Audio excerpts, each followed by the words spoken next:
Всем привет, вы на канале Твин Китая. Мы продолжаем проходить Кофе Толк, первую часть, вроде как, да? Я забыла, да, первая часть. Что тут происходит хоть? Я неправильный ему рецепт подала. Ну и все, и больше, в принципе, ничего не было, поэтому да. Возьму на заметку. Что неправильно подала тебе твое кофе, латте. Кстати, как дела, Бейлис? Все еще работаешь с той клиенткой? С ней покончено. В смысле? Ты отказался от работы? Я же не сумасшедший. Мне все еще нужны деньги. Покончено в том смысле, что я все сделал. Последние несколько дней работал, чтобы завершить дело еще до. Когда-нибудь я научусь говорить, но это будет не сегодня. До дедлайна. Ей понравилось? О, еще как. Она, конечно, немного повозмущалась, но я ее уболтал, используя всякие дизайнерские термины, которые она не понимает. То есть ты сдал проект, навешав ей на уши лапши? Самый качественный лапши, миледи. Без этого навыка в моей профессии не выжить. Сейчас ты над чем-нибудь работаешь? Нет. Я взял перерыв. Нужно разобраться с кое-какими личными проблемами. О, ты про Васлей? Что-то вроде того. Кстати, мне интересно узнать, как вы познакомились, если ты, конечно, не против рассказать. Не против. Просто я был молод и глуп. Да брось. Все через это проходят. Ты права. Так. В студенческую пору я любил приударить за противоположным полом. О, пикантно.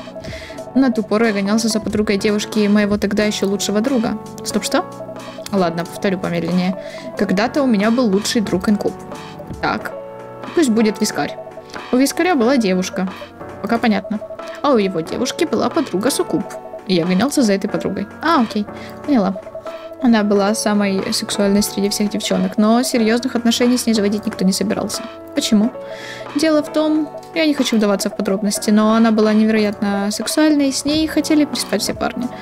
И она тоже была не прочь за кем-нибудь приударить. Совсем не похожа на Лую. Потому что это не Луя была недотёпа. Луя была девушкой моего друга. Ничего себе. Градус повышается. А ту другую девушку звали, пусть будет Роза. Продолжай. Я был знаком с Луей из-за того, что Вискарь был ее парнем. Это точно не настоящее имя, которое ты просто выдумал? Да. Можно я продолжу, а ты не будешь меня перебивать? Ладно. Я расспрашивал Лую про Розу, она знала, чего я добивался. И ее это очень бесило, но я не отставал. А ведь тогда я был довольно активный парень. Так вот, как раз Луя решила заглянуть к нам, и я и Вискарь тогда жили вместе. А меня-то дома не было. Я вернулся как раз в тот момент, когда она пришла. Абсолютная случайность. Мы вместе зашли и увидели кое-что, чего не ожидали. Что? Вискарь спал с Розой. Чешуеть. Я посмотрел на Лую, на недоверие, злобу и печаль в ее глазах, и сам не заметил, как врезал Вискарю. Что ты сделал? Я с ним подрался. О, забыл сказать. Вискарь обучал детей бразильскому джиу-джитсу. Он неплохо дрался. Ой-ой. Ага, я ударил его всего один раз, а потом он меня по полной отделал, как ребенка. Луя умоляла меня прекратить драться из-за нее. Она скорее умоляла Вискаря. Я серьезно, я проиграл, но так просто не сдался. Он серьезно меня побил, так что Луе пришлось меня подлатать. После этого мы сблизились. Я даже не вспомню точный момент. Но наша дружба как-то внезапно переросла в отношения. Какая невероятная история. Ага. Кстати, вы случаем не виделись? Виделись. Луя приходила сюда пару дней назад. Как она? Она не отвечала ни на мои звонки, ни на сообщения. С ней все в порядке. Кроме того, она кое с кем повздорила. С кем? Тут был один парень-модель. Модель? О, не думал, что она из тех девушек, кто будет встречаться с моделью. Они не встречались. О чем они спорили? Они обсуждали ваши отношения. Луя рассказала, почему вы поссорились, про твои проблемы с родными, а потом к нам присоединился Хайд, тот парень. Что он говорил? Он не мог понять, зачем Луя настаивает на том, чтобы получить одобрение родных, учитывая, что? Что ты сам хочешь уйти из своей семьи? Ты пойдешь на это ради нее? Да, пойду. У меня не осталось сил терпеть моих родных. С чего бы тебе такое говорить? Давай я расскажу про мою семью. Точнее, про большую часть эльфийских семей. Им кажется, будто они такие великие и могущественные. Если ты родился эльфом, то обязательно должен соблюдать некие неписанные правила. Нет ничего важнее внешнего вида и репутации. Мы никогда не должны позорить свою семью. Можно дружить лишь с определенными лицами. Нужно одеваться в определенную одежду. Можно работать лишь на определенных должностях, на тех, которые считаются успешными и достойными. Например, врач, адвокат, генеральный директор. Между прочим, я с самого детства хотел стать художником. Я любил рисовать, создавать произведения искусства, вот только ни один эльф не признает профессию художника приемлемой. Если, конечно, ты не новый да Винчи. Так что, когда я сменил профильную дисциплину с бизнеса на искусство, мои родители взбесились. Орали так, что стены ходуном ходили. Сказали, что не видать мне ни богатства, ни успеха. Все из-за того, что ты решил стать художником? Знаешь, что здесь самое бредовое? Они обвинили во всем Лую. В смысле? Сказали, что из-за нее я встал не на ту дорогу, решил развивать свое увлечение. Орали, что ее народ губит страну. Мол, они поклоняются темному владыке. Мол, она меня околдовала, наложила на нашу семью проклятие. Жесть. В смысле, эй, мы же в 21 веке, это совсем не круто. Не хочу показаться категоричной, но твои родные расисты. А то я сам не знаю. Только с Луей я чувствую, что живу. Благодаря ей я узнал, что такое быть свободным и гнаться за своей мечтой. Я не могу понять, почему Луя так помешана на идее помирить меня и мою семью. Просто не могу, и все. Мне нисколько не сложно бросить своих родных. Я с радостью пойду на этот шаг ради нас обоих. А что насчет нее? Ее и ее семьи. Может, ты не против расстаться со своей семьей, только не думай, что она тоже такого мнения. Хочешь высказаться, Гала? Может, ты видишь ситуацию с другой стороны? Простите, я не хотел подслушивать ваш разговор. Я совершенно случайно услышал, о чем вы говорили. Полагаю, эта девушка не принадлежит к эльфийской расе, так? Да, она суккуб. Ясно. Я оборотень. Для нас, оборотней, нет ничего важнее стаи. Наш народ ставит семью превыше всего. Да, мы тоже ссоримся, но мы ни за что не бросим родных. Может быть, она думает так же. Кроме того, если ты бросишь свою семью ради нее, разве ты не рискуешь самолично убедить своих родителей в правдивости всяких стереотипов о суккубах? Я никогда об этом не задумывался. Нравится тебе это или нет, но твои поступки повлияют и на ее жизнь тоже. Если ты бросишь родных ради нее, то можешь поставить ее в дурное положение. Она может подумать, что это она виновата в том, что ты сделал. Здесь не о чем сожалеть. Я собираюсь бросить своих родных и создать нормальную семью. Тебе легко говорить, но ты не знаешь, что скрывает будущее. Однажды обстоятельства могут измениться. Однажды один из вас может пожалеть о ранее принятых решениях. Однажды ты можешь воспользоваться аргументом «я бросил родных ради тебя». Мы любим друг друга, я останусь с ней, несмотря ни на что. Грыбать. Вот это они тут все психологи, психологини. Я грыбу. Ну давай. Скажи ему все, что ты думаешь, и наставь на путь истины, чё. Хотя я даже не знаю, с кем из них я согласна. Они все говорят по-своему правильные вещи. И этот говорит, и вампир говорил, и этот тоже.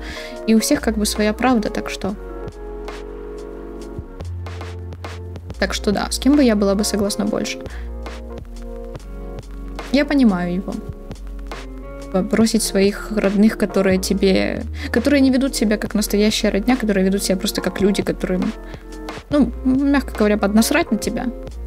Я считаю, это вполне нормально. И просто он должен сделать это не ради своей девушки, не ради того, чтобы быть с ней, а из-за себя и из-за своего решения. То есть потому что ему так будет комфортно, ему будет лучше без его семьи, если это так. А не потому что она. Ну, как-то так. Вначале она может неистово пылать, но со временем угаснет, если ее не поддерживать. Это он про любовь. Однако поддерживать ее не просто, это тяжелый труд, потому что жизнь посылает испытание за испытанием. Брак, на одной любви брак не потянет. Ого, как мудро. У нас есть мы, этого достаточно. Скажи, у тебя есть медицинская страховка? Чего? Я эльф, для чего она мне? Она тебе понадобится. Зачем? Бессмертие – привилегия эльфов, но если от тебя откажутся родные, ты его потеряешь. Я знаю людей, обанкротившихся из-за того, что они заболели или их серьезно ранили. Они вытащили все свои сбережения ради лекарства за $8, потому что в этой стране оно стоит 20 тысяч. Если вы решите завести детей, у них не будет тех же привилегий, что у тебя. Вполне вероятно, над ними будут издеваться за то, что они полукровки. Без последствий не обойдется. Не стоит относиться к этому беспечно, подумай об этом. Ладно, мне нужно идти. Простите за то, что вмешался. Нет, спасибо за ваше критическое замечание. Мне тоже нужно идти. Пойдем вместе? Ага, ну идите вместе тогда. Спасибо всем, до свидания, всего хорошего, всего доброго, пока. Что-то хочешь сказать? Что? Из-за тебя двое моих посетителей ушли в одно мгновение. Я в этом не виновата. Да, они все равно собирались уходить. Напишешь об этом в своей книге? Не скажу. Раз твоя книга основана на здешних событиях, как ты собираешься описывать подобное в мире, где существует только одна раса? Не уверена. Возможно, стоит выпить чего-нибудь горячего, и вдохновение само придет. Отличная мысль. Сладость и пряность. Острый сладкий напиток, доставляющий подлинное наслаждение. Подлинное. Ок. Ок.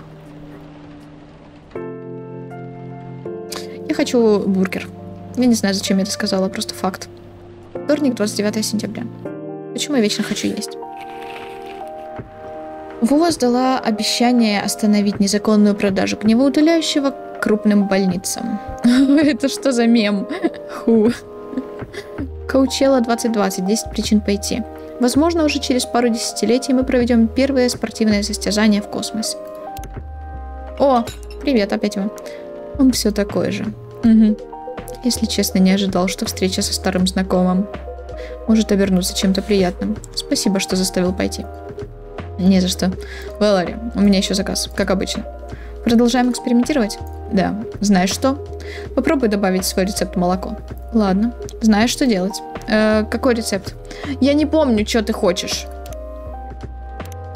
Свой рецепт. Молоко. В какой рецепт? Я не помню, какой у тебя там рецепт. Охренеть. Он сказал, типа, третий ингредиент. Кажется, чай. Имбирь. Молоко. Кажется, нет? Я не помню, да или нет? Или нет? А давай попробуем зеленый чай.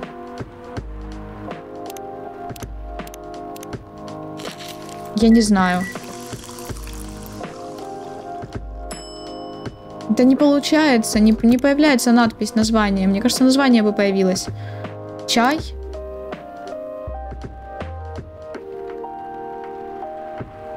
Да и как...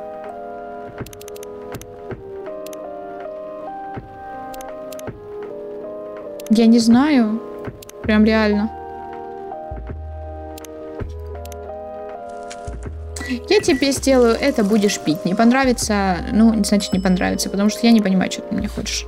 Все, я тебе могу нарисовать, вот, не знаю, что могу тебе нарисовать. Что ему нарисовать?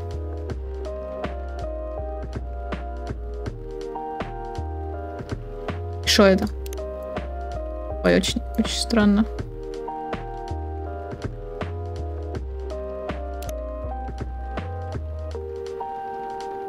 Я не знаю, что нарисовать. Тут как-то странно рисуется немножко, поэтому давай нарисуем ему... Оп. О боже, это очень странный сброс.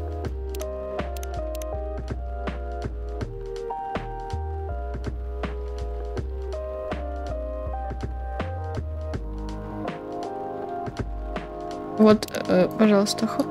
Типа... Я не знаю, что это. Отмени.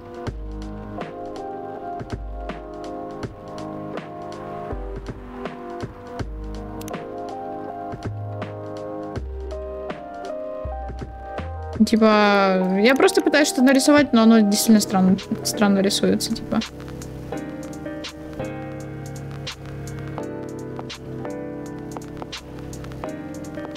Кувшинка это. Цветочек. Это цветочек. Вот, цветочек. Вот так уже получше подать. Скажи мне, что это не то. Я знаю, что это не то. Да. На вкус в самый раз. Жаль, что это не то. Да и... А вы, Хайд, не хотите чего-нибудь заказать? Мне пока хватит. Извините, было сложно удержаться и не послушать. Похоже, вы давно вместе? Пожалуй, да. Он был моим телохранителем. Да? Мне казалось, вы познакомились здесь. Тогда тут еще был бар. При каких обстоятельствах? Ему намыливали морду парочка гномов. Тьфу, двое ублюдков. Не очень приятное зрелище было, так что я вмешался. Разве вампиры не должны быть, ну, крутыми? То, что я вампир, не делает из меня мастера боевых искусств. Кроме того, я немного выпил. Будь я трезвым, я бы с ними справился.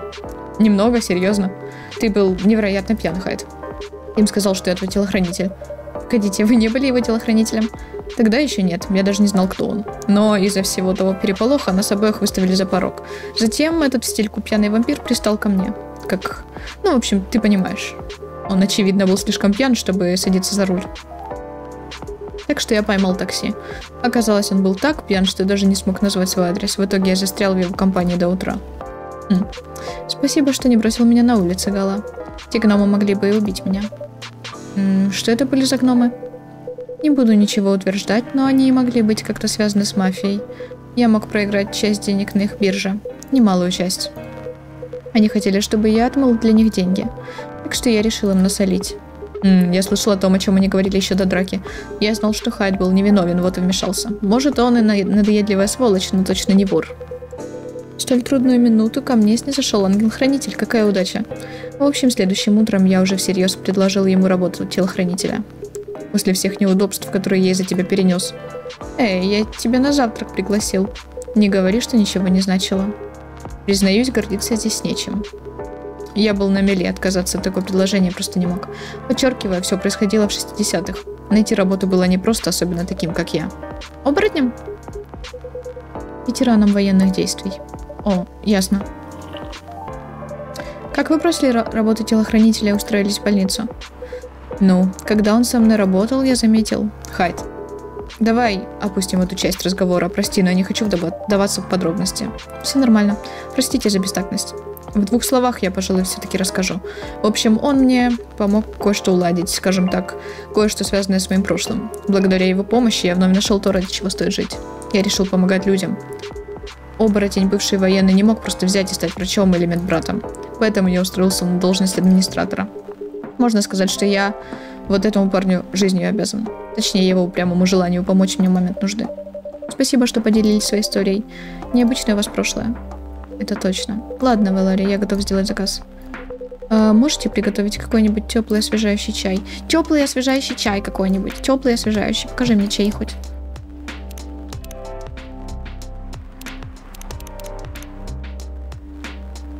Ладно, чай, короче. Сейчас приготовлю чай.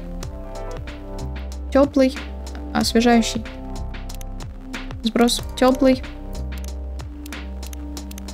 Теплый. И освежающий. Чай с корицей и с мятой. Достаточно теплый и освежающий, нет? Скажи мне, что да. Но это же теплый и освежающий. Почему нет? Давай еще раз. Может, зеленый чай? Теплый. Нет, обычный чай. Окей, обычный чай. Обычный чай. Мята освежает.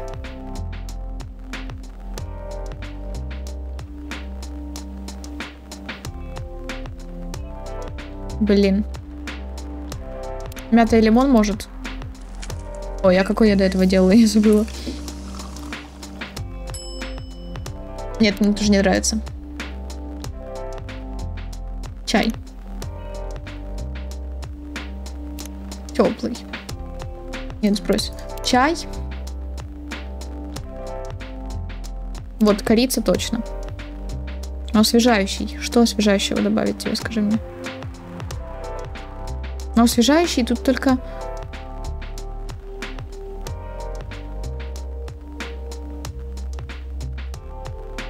Корица и мята. Я не знаю, ну, блин, слушай, ты отстанешь от меня? Я не хребу. Может, последовательность важна тоже? Хз. Самое то.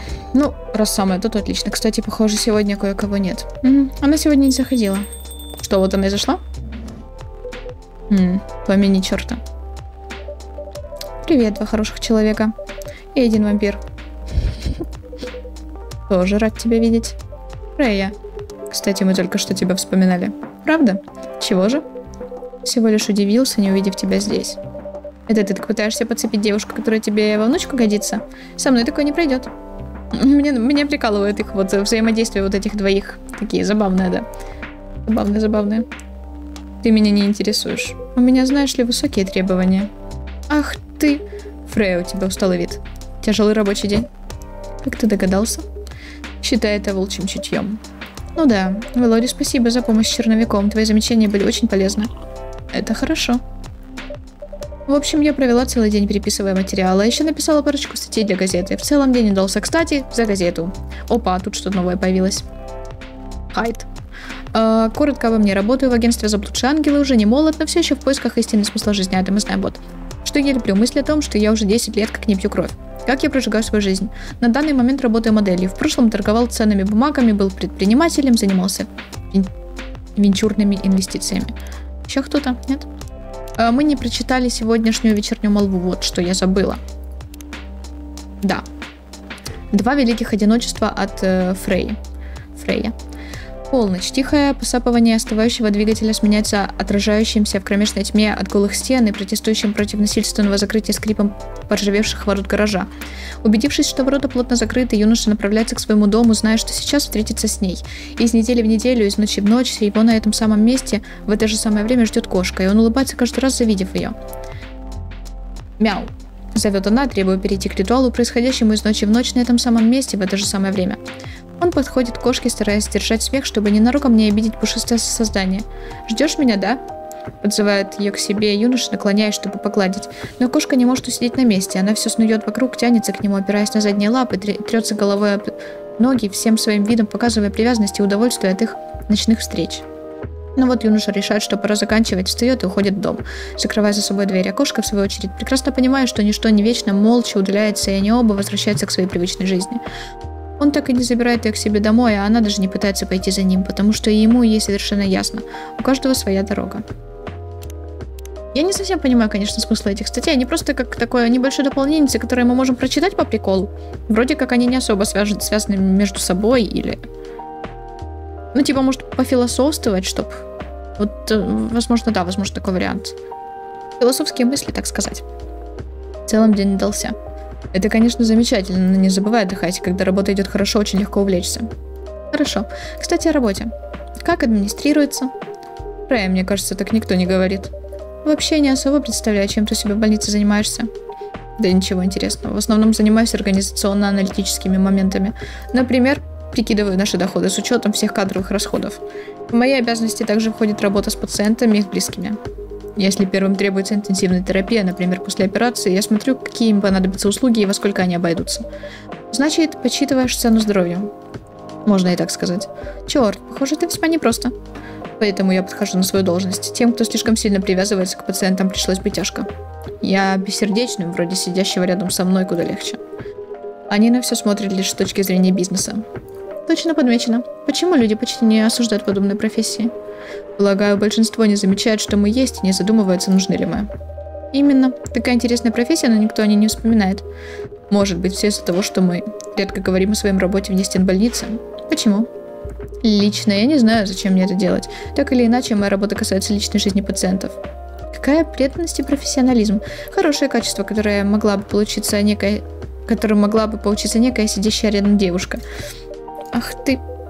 Впрочем, с преданностью он чуть-чуть перебирает. Айт. Ты ведь уже не первый год работаешь, да? Угу. 50-й уже как. Не знала об этом? Стоп. 50 лет на одной должности? Ага. Какого? Почему тебя еще не повысили? Мне постоянно предлагают перейти на новую должность, как правило, на руководящую. Переходи. Не хочу. Почему? Мне это не нужно. Кроме того, я уже говорил, моя нынешняя должность идеально мне подходит. Но если перейдешь, то и зарплата будет больше, так? Конечно. Но мне хватает нынешней. К тому же никто не отменял различные надбавки. Я все никак не могу тебя раскусить. Это же Гала, не удивляйся. Ладно, у меня скоро смена начнется, было приятно поболтать. Хайт, ты останешься? Ага, мне нравится здешняя атмосфера. Тогда, полагаю, увидимся через пару недель. Угу. Приятного полета. До встречи. И тебе, Фрея. Да, пока. Ок. Ок, давай.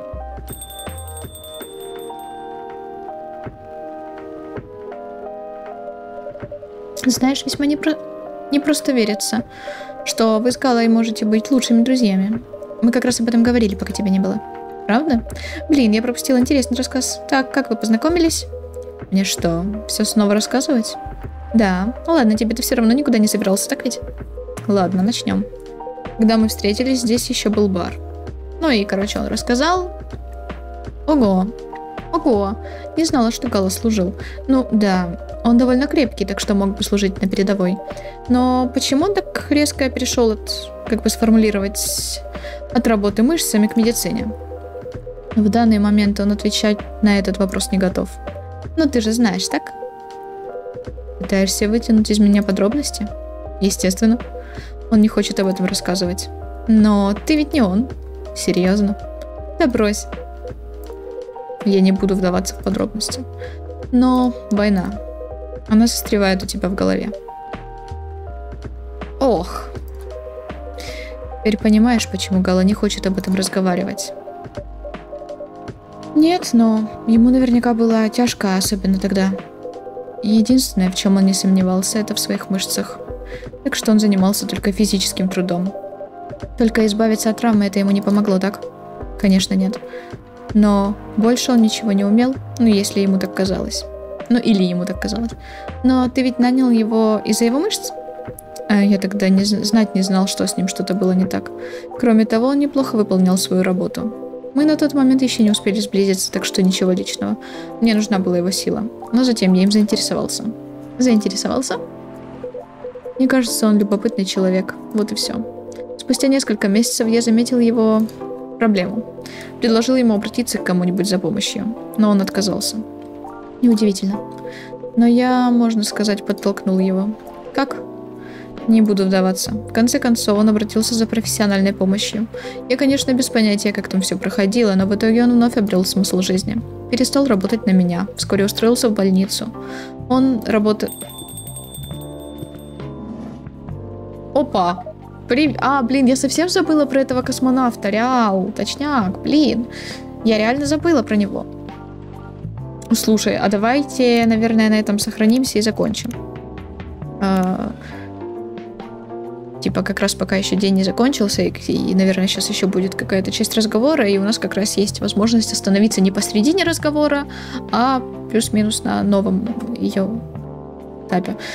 В общем, спасибо вам, чата, за просмотры. Не забудьте подписаться на канал, на Инстаграм, на Твич, также ставьте лайки, оставляйте комментарии и кликайте на колокольчик.